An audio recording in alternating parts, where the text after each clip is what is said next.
everyone, welcome to News in 5 on Vantage TV, where we bring you stories from around the world that happened during the week in 5 minutes. My name is Anita Macaulay, so let's get right into it. Okay, first on the list is a story from our very own Naija.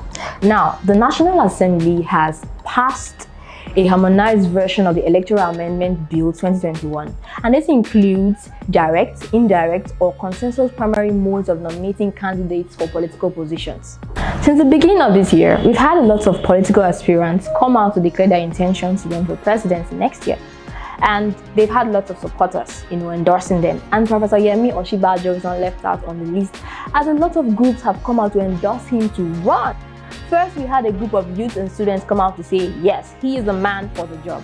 And then we had a coalition of women for Osinbajo come out and say, yes, we want him to run for presidency next year. And then a group called the New Tribe as well came out to say the same thing.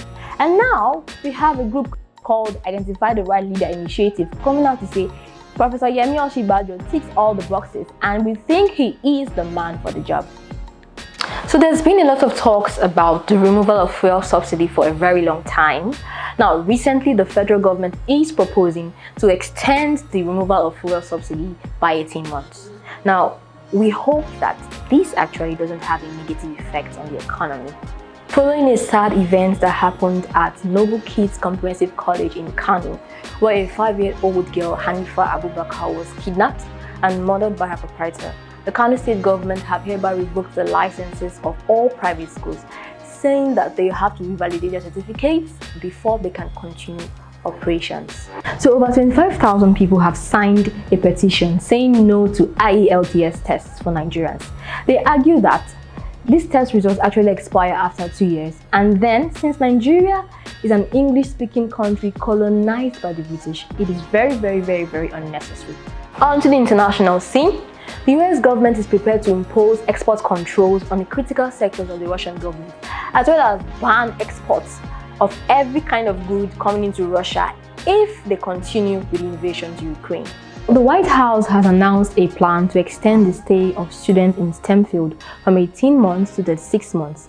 This is in a bid to entice them to stay after finishing up their degree.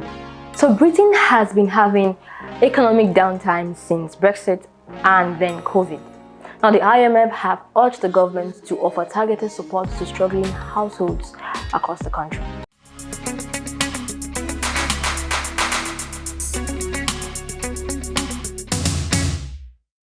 Hello, I'm Life and welcome to Entertainment in 5 on Vantage TV, where you get the juiciest stories that made the rounds this week. Without further ado, let's get right to it. Wizkid and Davido break the internet as they settle their beef. Finally, the two Nigerian singers were seen hugging it out and exchanging pleasantries at a Lagos nightclub.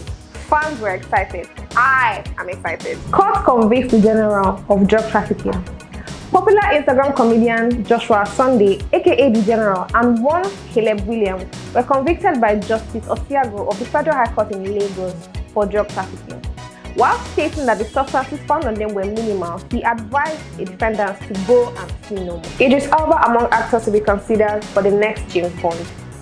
The question who will be the next 007 has been answered by James Bond producers, saying that Idris Elba is part of the conversation. Finally, we might get to see Blackpink one in a tuxedo. As much as I hate to go, I have to go. But this is in goodbye. See you again next week. So that was it on News in 5 on Vantage TV. My name is Anita Macaulay. Till I come your way again next time, don't forget to click like, share, and subscribe. Bye.